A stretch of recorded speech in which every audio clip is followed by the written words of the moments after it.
The Digital Library, National Association for the Blind Delhi, supported by Spirotech, is delighted to announce the availability of the book Charlie and the Chocolate Factory by Roald Dahl. Every night after dinner, Charlie goes into his grandparents' room.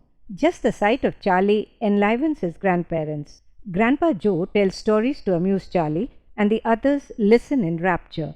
One evening, Charlie asks his grandparents about the Wonka chocolate factory, and Grandpa Joe tells Charlie the story of Mr. Wonka. He begins by saying, Mr. Wonka is the greatest chocolate maker in the whole world, and his factory is the biggest in the whole world.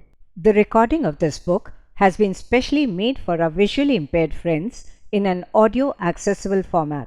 To access the book, kindly register on NAB Digital Library. You can listen to this book on Shravan IVR-based audio library by making a phone call to the mobile number 080-711-75215.